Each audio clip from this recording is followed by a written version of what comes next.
Hello, Your Excellencies, ladies and gentlemen. Welcome to the World Government Summit COVID-19 and Government webinar series. Today's session is titled COVID-19, Widening Cracks in a Divided World.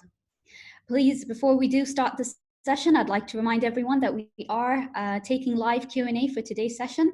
So please feel free to drop your questions in and mention the country and organization that you are sending your questions in from. Without further ado, I'd like to welcome our moderator for today's session, none other than Becky Anderson, anchor from CNN.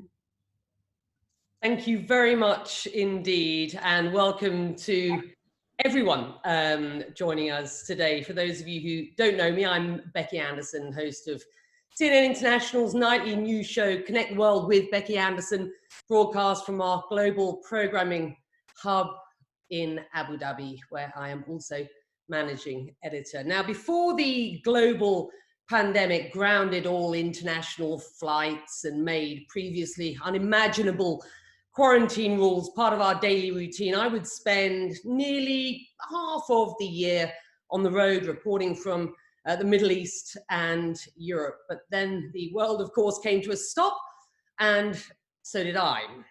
My guest today is all too familiar with life on the road, having spent the last 30 years as a journalist and broadcaster covering the events that have helped us see and shape our world. Tim Marshall has quite simply been on the front row of history, to coin a phrase, writing the first draft of history. He is also the author of a number of superb books on global politics, including that #1 Sunday Times and New York Times bestseller, Prisoners of Geography, and more recently, Divided, Why We Are Living in an Age of Walls. Tim, welcome. It's an absolute delight to have you with us today. History is being written once again, of course, in 2020, and we are being warned that the world will look like a very different place after the pandemic is over, that a new world order will emerge because of the effects of COVID-19. You have said that that is doubtful. Explain. Thank you, Becky. Thank you to the World Government Summit for the invitation. And you're right, I think it's doubtful because I don't see COVID-19 as a game changer. I think it will change some things at the micro level, and it will change some things at the political level in the near future, if you look at a couple of years. But if you look at the sweep of history, I don't see why it would be a game changer. I have read the same articles that you have, probably, that says it is going to be, but I find them thin in their evidence. The only evidence I have is to look backwards at history. A starting point is 1918 and 1919, what is known as the Spanish flu, which was not Spanish, but it became known as that.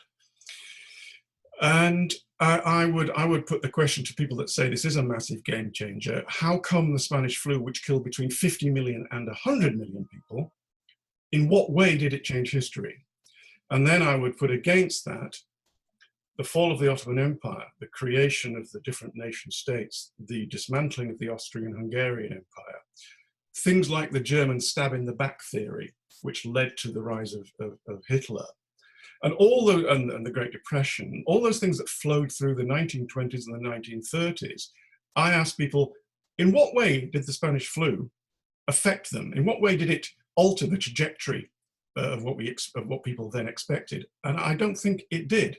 So while I agree there are all sorts of ramifications for COVID-19, and while I agree there will be things in our daily lives which will look different afterwards, I don't think it's a game changer in the macro, long-term view of what we expect to happen. And I think the pecking order of world nations will remain pretty much what they were. Well, I know that you wouldn't go so far as to say this may not have serious consequences. What you have said is that you believe that what we have seen so far as the trends in terms of foreign policy may be accelerated. And I wanted to talk to you about where things stand. Let's start with China, for example. It has taken, as far as I can tell, a sort of two-pronged approach to its foreign relations in the wake of this crisis. It has engaged in international cooperation, and at the same time, it's launched a sort of full-on counter-offensive for what it sees as a sort of Western smear campaign. Witnessed the emergence of some quite confrontational Chinese diplomats who have become known as wolf warriors. So let's start with China. How would you assess China's diplomatic response to COVID-19? And you say you don't see the pandemic as a game changer per se, but is it a game changer for Beijing? And if so, how? Not a game changer. I mean, it doesn't, history doesn't suddenly, from a black swan event like this, veer off into an unexpected direction. I think for me, the key phrase or takeaway is that COVID-19 is a force accelerator. It accelerates or it magnifies many existing trends. Now, I hope we do get the chance to talk about how at the more micro level, the changes that are happening and the political impact. But okay, you asked me about China's response. Diplomatically, let's look at that one first, then look more some of the more aggressive policies. I agree with you that in the first couple of months, January to February, they played a poor hand very well. They made a show of saying, here's the DNA sequencing. And that is a big tick. And you do have to say, thank you, Beijing, for giving us the DNA sequencing, which has helped everybody to try to find solutions. Good. They did acknowledge it was happening. And they did make a show of sharing some information. They then also did a very good job, let's say, with March. Across the world, Italy being a prime example, and this was a particularly good move by them because Italy at the time was screaming for help from the EU, wasn't getting it. Who steps in? The very people that would love to divide the EU with their soft power and thank you, gave lots of aid to them and many other countries. Then phase two, though, round we get to May and June, April, May and June, well, more May and June. I think at that point, you start to realize, hang on, they covered it up at the beginning. Oh, hang on, they didn't give us much information. Hang on a minute, they're bullying the World Health Organization, which they are. I mean, the World Health Organization is so frightened it can't even say the word Taiwan. That happened. Then I think it's probably a majority of the kit that they gave, this PPE, personal protection equipment, to Turkey. I think it gave to Italy, to many countries, including the UK, didn't work. It was substandard. So they either gave us things that they knew was rubbish and they didn't want in order to try to make themselves look good, or they gave us stuff that's just simply not up to scratch. So thanks for the gesture, but you're not looking that good. Right, there's the diplomatic. And I think that it has swung back, that although there is some acceptance that they were hardly acting as if this was the height of the Cold War in the 1960s or 70s, the way that, say, the Soviets would have done over Chernobyl. No, but I don't think they come out looking that good. Then we do the other side, which is the far more aggressive thing. They sank a Vietnamese trawler in the South China Sea. They harassed a Malaysian oil drilling rig, surveying ship, out of the South China Sea, while the American fleet aircraft carrier was laid low in port because so many of the sailors on board had COVID-19. The Chinese, understandably from their view, took the opportunity to sail out there into the South China Sea with their aircraft carrier, sail it between Japan and Taiwan, sail it right round Taiwan, and then back up the other way, which they are entitled to do, but let's not pretend this wasn't making a diplomatic point, which aggressively, which was to say, you guys might be laid low by all this, we're over it and we're out there. And then the biggest thing that happened, and I've been writing about this all year, India, China. up there in Aksai Chin, just over the border from Xinjiang in China. They came down 2.5 miles off the line of actual control into what is indisputably Indian territory. I mean, Aksai Chin in itself is disputed. Stayed there, fistfights, and then we saw what happened last week, which obviously you guys covered fairly well. Comprehensively. At least 20 deaths. I mean, and they knew what they were doing. They know India is completely preoccupied, as is the world. So, you know, you've asked me about China. I think that they have used this to try to get it to their advantage through soft power, and they've also used it to their advantage through hard power. How would you assess the response of the United States at this point? Very poorly. But again, I would say this is a magnification of an existing trend. There are other ramifications, and these are the more meaningful ones, which are not military centered. I mean, first of all, we've seen a terrible response, I think, by the United States in unilateral efforts, but I think that's true across the globe. Mm-hmm. You know, nobody comes out of this looking for, well, I'm not here to praise the UAE, but the UAE and people in the Gulf actually did do some pretty good unilateral efforts, but everybody took a national state. Under Mr. Trump, I think they've handled it extraordinarily badly. They did not reach out because they are so preoccupied with that and many other things, because they are busy drawing in their horns militarily. They have allowed some things to happen, such as the aircraft carrier making its point without really being pushed back against. And I think that their power, the theoretical power, the conceptual power, has gone down a couple of notches because of it. But the other thing vis-a-vis America, China of COVID is the acceleration of the already existing trend, which is to bring manufacturing home. And I think this is a global thing. And I think the Europeans have certainly realized we have all far too much relied on one country for supplies. And when that supply chain dries up, and China's supply chain pretty much dried up, the knock-on effects for industries everywhere was enormous. And so I think the existing trend of already bringing large parts of manufacturing home has been magnified and accelerated. Things like Huawei, the 5G system, which the British are building, I'm pretty sure now. I argued all along, I didn't think they'd ever really get inside the system, but this has accelerated. Well, we haven't had the decision yet from the UK government, but I don't think they're coming into the 5G system now. So all that, these are the concrete, I think, manifestations of COVID-19.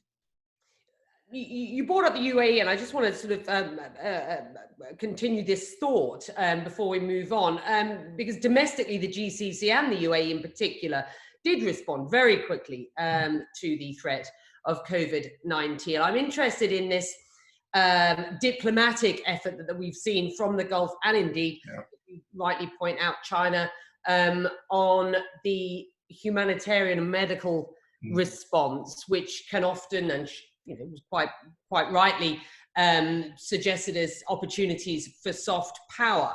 Do you see this crisis actually advancing foreign policy objectives for some, whilst others sort of battle to sort of catch up with what is going on domestically? I think there's very few winners. China, I think, will lose on the battleground of public opinion, but on a seriously important issue for them, Aksai Chin, I think they have taken the opportunity of COVID-19 to put facts on the ground, to cross the line of actual control, to stay there and give India a choice.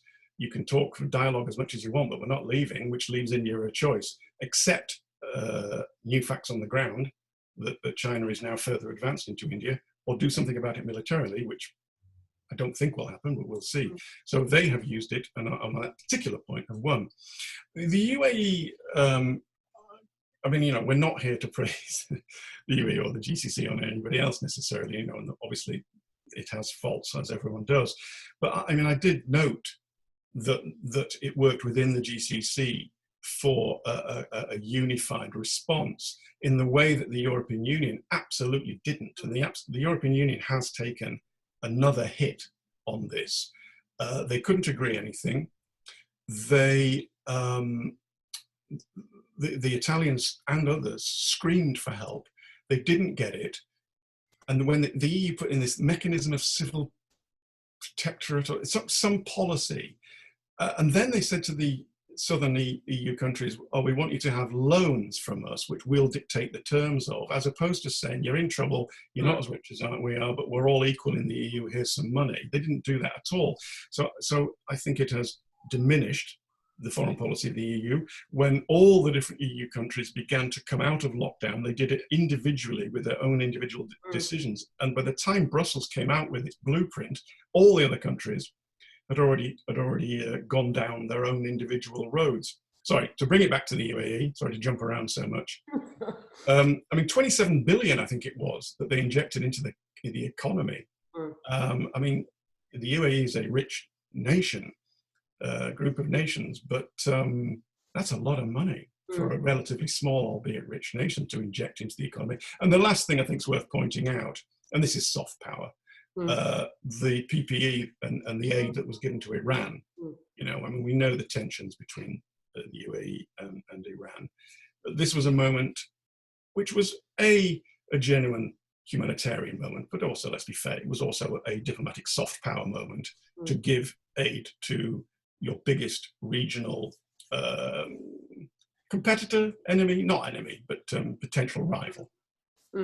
And a policy of de-escalation, which has now been, you know, discussed openly for some time, and an opportunity to sort of, square the box on that. We've got some questions coming in already, and I think they're pertinent to where we are at. So I'm going to start chucking them at you. Questions from the UAE today, questions from the UK, and a question from India. Let me just throw you the question from the UK and from India. It's a kind of the wider sort of story here, giving you an opportunity to sort of step back and give us that kind of macro picture. And then a really good question from the UAE about what we've learnt from this crisis. The question from the UK: in what ways will the COVID-19 pandemic influence a balance of political and economic powers in the world? I think we've talked a little bit about that. Question from India: in what ways will the COVID-19 pandemic influence the future behaviour of governments? Yeah. Well, I mean, there are so many answers. This is the problem with all these questions, because it does impact just every single aspect of our lives, whether it's shopping or planning for, hypersonic missiles. There are effects. I think governments, again, have learned about stockpiling, particularly the UK, which didn't have proper stockpiles. And I think this is true actually of many countries. I mean, obviously our media has focused on our failings and each individual country. So people in, let's say, Germany are not always that aware of the failings in the UK, and in the UK they're not always that aware of the failings in France. But we've all had failings. But I think one of the things in many of the countries is that we didn't have stockpiles. And I think this is a wake-up call. I mean, again, the Middle East, they learned through SARS, which they suffered much more than the Europeans did. And so the Europeans didn't have that steep learning curve of only a decade ago. So I think we will now stockpile both PPE, we will stockpile other things that we think are required for this type of pandemic. I hope, Becky, that we learn about the benefits of multilateralism. But I didn't see much evidence. I still don't see much evidence of that. I know the scientific community, there is this brother and sisterhood community, which is global in science. And I hope that is strengthened. But I actually saw in the past 6 months a breakdown of multilateralism. Not just the Americans, most countries went their own way and felt absolutely in competition. I mean, I think it was the French. There was some aid from China that was routed through France into Italy, but the French just said, "Oh, thanks, we'll have that," because we've got this new law that blocks any particular types of equipment from leaving the country once it enters. That's not the spirit of cooperation with your European brothers, and there are other examples like that.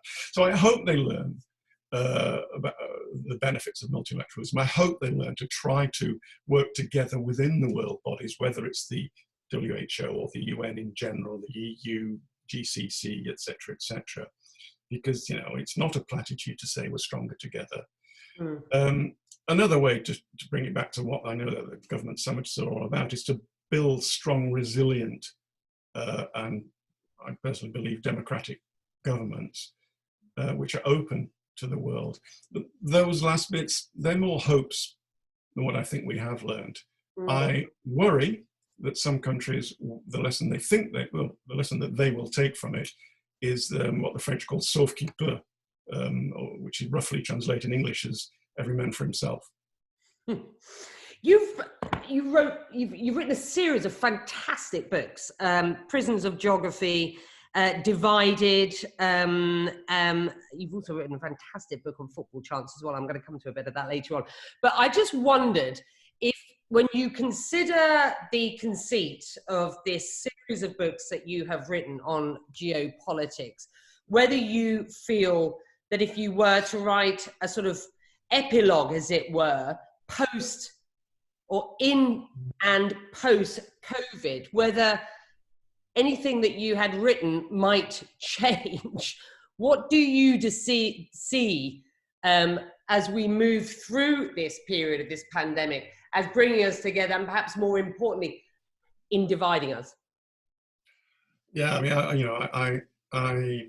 I'm aware that sometimes my worldview can be a little stark, and it can come across as bleak. It actually isn't. I'm actually quite optimistic about the long-term future, and I think that, you know, the last 400 years, I mean, for me, the story of mankind is you know, scrabbling out of a cave and eventually getting to the moon, and that's not the end of it. Now, obviously, you know, you can give me a long list of things that have gone wrong along the way, and the way we still behave to one another. But, you know, I think we have come a long way since we scrabbled out of those caves, and we're hunter-gatherers.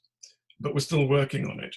So I think in the short to medium term, I believe we're actually going to remain pretty divided. And I don't think we're going to come together because of COVID-19. I think there are many things that are going to divide us more. There will be new divisions, new China, India actually is a good example.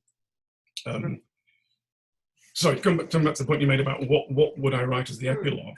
It's not arrogance to say I wouldn't change that much in the 6 years since I wrote it. And that's because the players come and go on this stage, but the stage remains pretty much the same. And the concept that you must factor in geography remains the same.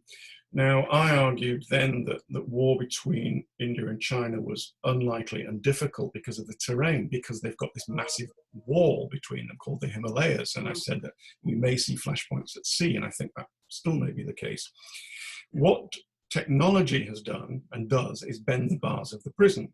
So technology has allowed the Chinese to build roads to allow heavy armor to get to these places, as have the Indians, which has built roads to connect their military bases in this flashpoint, to reopen an airfield that's up there in Aksai Chin, which has caused each side, for different reasons, to become very tense with one another. Another very good example is hypersonic missiles.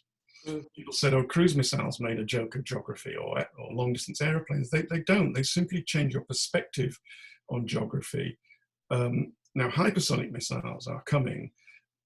Sorry, I've gone off a bit of a tangent, but it is worth doing. A cruise missile, for example, takes off from point B, A rather, and within a few seconds, you can pick up its trajectory and its curve. So you know where it's going to land, and you can try and do something about that. That would still, you have to factor in geography. Hypersonic missiles can go vertically up into the air, head in a direction, and then change direction. So you actually don't know where they're heading. That's what I call a game changer. It's nothing to do with COVID. That is going to be a game changer that's going to put the war up into space, which means the richer nations are going to buy and build satellites capable of firing lasers downwards while they're trying to work out where these things are going.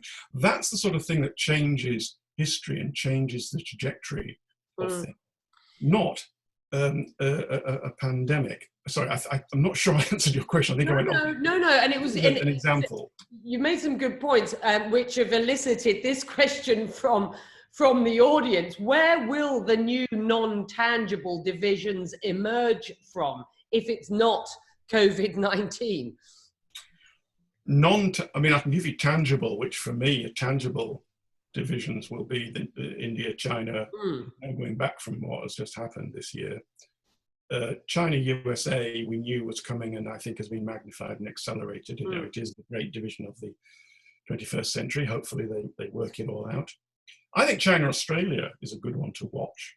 I think Australia is going to take a fairly tough line, and that will be something fairly new in our geopolitical radar as we look at it. But intangible, one of the big ones, you know, because it's hard to get hold of, is the culture wars, which started in America, came to the UK, and I think are now throughout Western culture. These culture wars are replacing the political left-right split.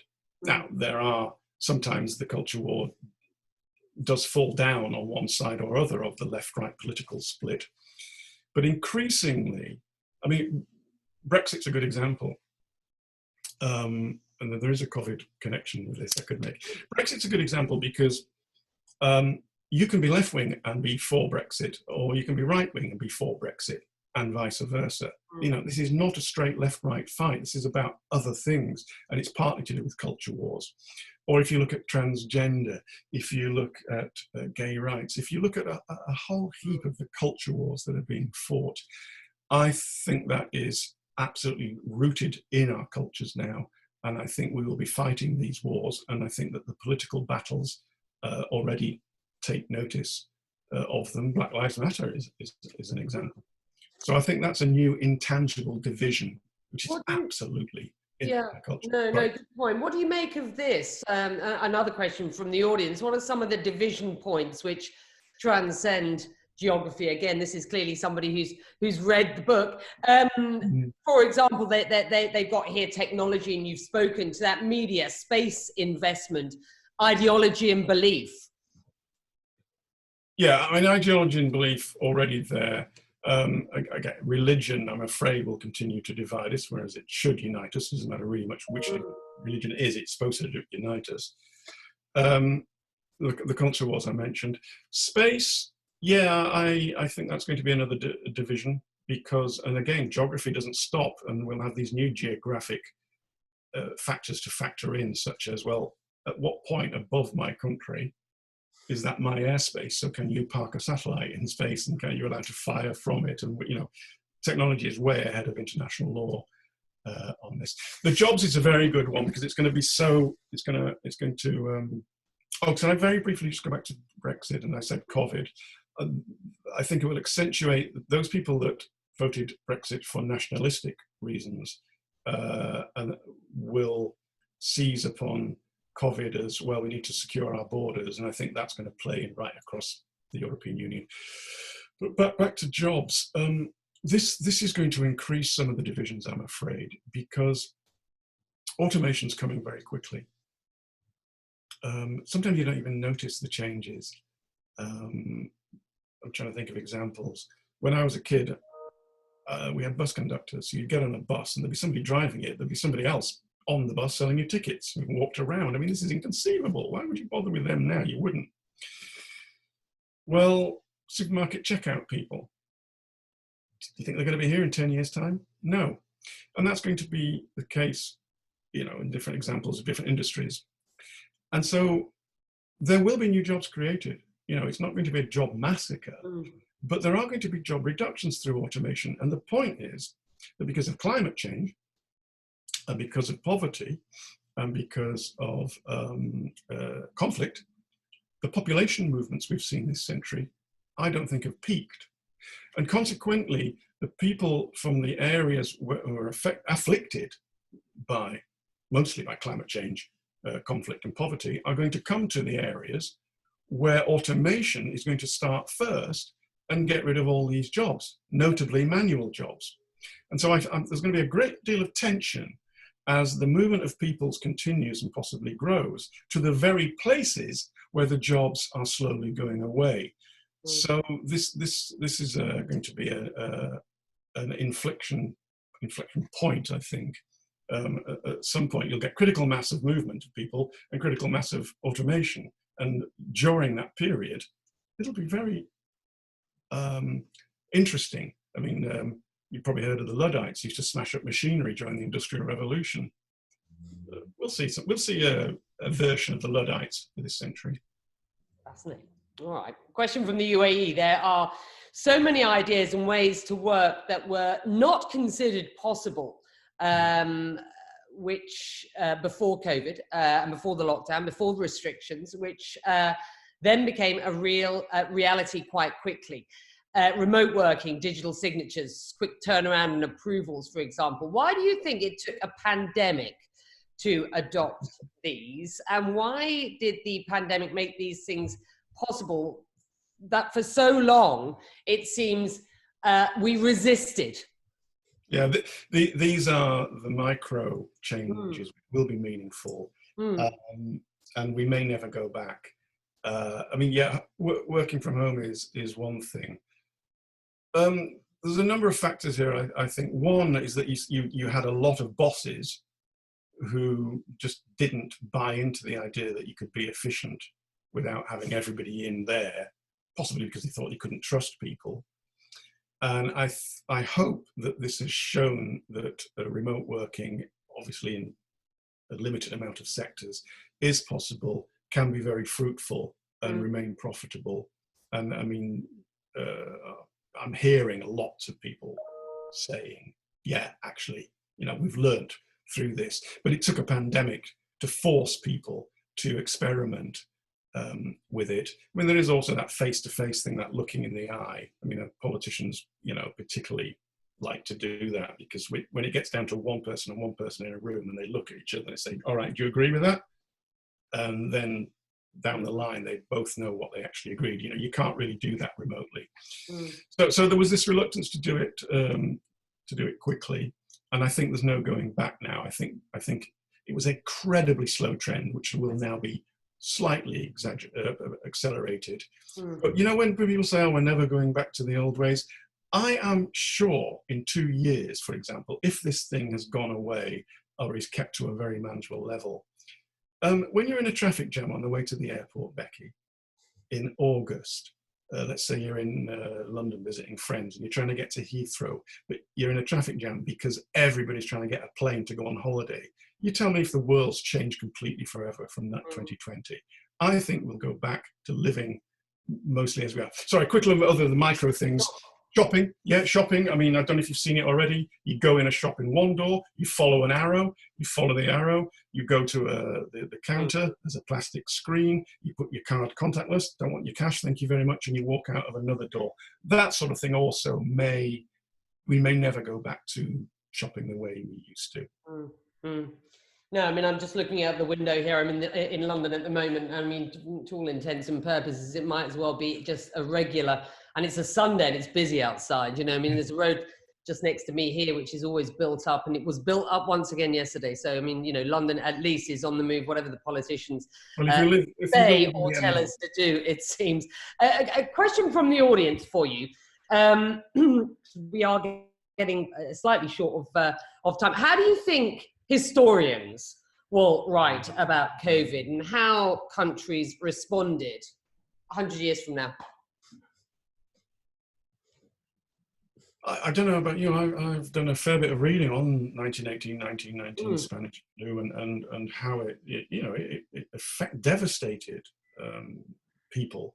Not so much communities, because you know it wasn't particularly centered on particular communities, or San Francisco, though, had it particularly bad. And we look back at that, and I think from it, the historians will write about some medical advances that were made. I think each individual country will have its own histories of how actually many countries came together. I mean, we are riven politically here about whether the government has done a terrible job or a good job or an okay job. But I mean, people from outside the UK probably don't know, but every Thursday evening for about 10 Thursdays in a row, millions of people came out on the street at 8 o'clock on a Thursday and applauded our health workers. And I think there were similar things in other countries. And I think as a social history, that will be looked at, you know, as, oh, this is what the people were doing and feeling. But if you're asking me how it altered country X fundamentally. There was never any going back. Britain in 1918 before the Spanish flu, and Britain in 1921 after the Spanish flu, very same. And I think that's the same for most of our countries. You know, I mean, people don't usually want answers that actually it's not going to change. You know, people want, oh, well, this is the most meaningful thing ever. It often feels that way when you're in the middle of it. Afterwards, hopefully, I hope it doesn't feel that different, because I don't think it's going to change that many things. I mean, it's certainly impacted all of our lives, and we've discussed the potential consequences of the pandemic on the global order, and the also discussed the sort of diplomatic opportunities that it has afforded. On a more personal level, of course, lockdowns and restrictions have sort of shattered our sense of normalcy, including forcing the suspension of the English football schedule. And that, Tim, must have hurt you. You are an ardent Leeds United fan, less a passion, more, you say, a life sentence. I just want to get your thoughts on, and this is, I mean, you know, joking aside, this is important. I mean, sport came to an absolute standstill around the world. Football stadiums now in operation again, but without fans. And that is for fixtures for the foreseeable future, courtesy of the coronavirus pandemic. Is that a good thing? No, it's terrible. They had to do it, but it's a terrible thing. Actually, to link this to your previous question, you know, when we look back, when the historians look back and do the social histories, this will be a big part of that social history. You know, they will write about the applause every Thursday. They will write about the wearing of the masks. And I mean, as you know, in Japan, it's socially acceptable to wear a mask if you just have a cold, as politeness to everybody else. I would be quite happy if that became socially acceptable here, and if we learned to wash our hands. But to link it back to football, I think that they will also talk, because this is the national game, which does dominate. To non-football fans' fury, it dominates conversations. They had to do it. It was a big thing. Obviously, it's not the most important thing in the world, even though it seems that way. I once read a book that opened with I twisted the Buddhist philosophical question of, if a tree falls in a forest and there's no one there to hear it, does it make a sound? And I said, well, if Ronaldo scores in an empty stadium, does it count? Or does it matter? And the answer until recently was no. Actually, it didn't. It doesn't matter if we're not there, because it really what gives it its meaning. But that's been proved wrong, because now it does matter, even though there's nobody in the stadiums, because they are playing for real. But I think that the football is a good example. I mean, if you're into fishing, then it's fishing. If you're into tennis, then it's tennis. Or if you're into shopping, but whatever it is that you know, the small things in your life that give you great joy, that were just taken away from you, from no fault of your own. But the vast majority of us, and this is true in every country, pretty much said, it's got to be done on a humanitarian basis. And again, you know, we as populations have nearly all realized that we have to do our bit to help someone I've never met next door to me that, you know, might get this horrible virus. So I think on a humanitarian basis, that's been very, very positive. And I think nearly everybody has accepted there is such a thing as society. We had that debate in our country in the 80s when Mrs. Thatcher said there wasn't. So that plays out into the wider world. And I hope that the impetus from that, the respect for our particular health service, which is probably replicated everywhere, I hope that the good of it comes that we've learned in this hyper-individualistic 21st century that there remains such a thing as community. And from that, perhaps you can flow that out into a community of nations that have to cooperate with each other. That's my hope, and hopefully it's what many of us could, in small ways, work towards. The very good question that's just come in. I think perhaps we can use to kind of wind this up. You talked about the health service in the UK. You talked about the applause every Thursday night for the carers around this country. Question from the audience here. The crisis showed that many developed countries, which we thought had a strong capability and medical infrastructure, actually struggle. Do you think that they were weak in terms of medical supplies and storage, or was there a weak managing of the situation? Yes. And to your point earlier on, when we were talking about Europe and whether this is a sort of another existential crisis, as it were, for the EU, was this because it was each nation for themselves? Yeah, on the last point, absolutely it was. And this is another blow. You know, I mean, there's 27 EU nations left. I don't think it'll survive in its current form. I think it will survive. But I think it'll be a multi-speed Europe revolving around a core. I think the first two reasons that your viewer who wrote in are correct, both weak supply system for managing the crisis and weak management in some areas. But I think there's a third thing. I think it's more pertinent to the macro view. I think there was not an arrogance necessarily, but a complacency in the Western nations. Hey, we've got this. We're the big developed Western nations. Because I think our thinking is, in some respects, years behind. As an aside, I've been arguing for a bit more than a decade that the European view of Sweden is based on the era of Bjorn Borg, Volvo ruling the car world, and ABBA in this hyper-liberal, open society. That's lots of people's view of Sweden, whereas in fact, if you actually look at Sweden now, you know, it's a relatively conservative country with the rise of the extreme right and the right. But our thinking is often out of kilter with, often lags behind. And I think this is true in the 21st century world. And I think when you look at how Hong Kong dealt with this crisis, you look at how the GCC countries, Singapore, they did much better than most of the European countries. So I think there may have been a complacency that, you know, we're the big technologically advanced countries, you know, we're ahead of, and when the playing field is much more level. And this speaks to the rise of the Eastern countries and their capacities and technologies. There is also that some of the more authoritarian states are able to take measures which might not be acceptable in the completely open democracies. But I think it is more that there was we're European, we can handle this, and then, oh, they've handled it better. And part of the lessons learned after all this, I hope, are to look at the South Korean track and test, which has been far superior to the UK's. So, you know, learning curve, that's another very grey silver lining in all this. Sure.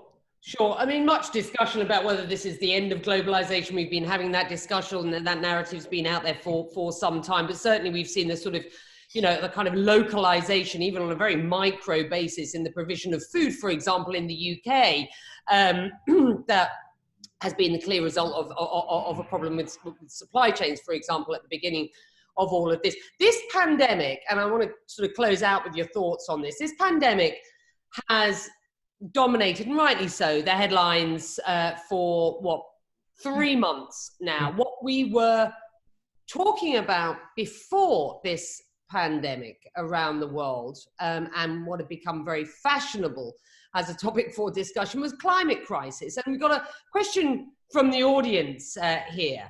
What about natural resources, food security, water, healthcare? Is the next pandemic, and that's the word that this audience member has used here, is the next pandemic a climate crisis? And it seems like yesteryear that we were having this discussion. It's actually probably only about 3 or 4 months ago. What were your thoughts then? Have they changed? No, because this is where I opened with. In all those things you just talked about, they have not gone away.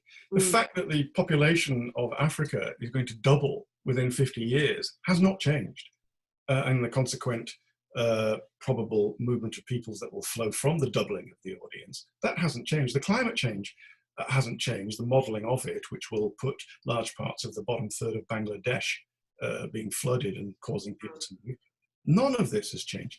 Brexit is already coming back to our front pages as the virus recedes, hopefully forever, but probably just for now.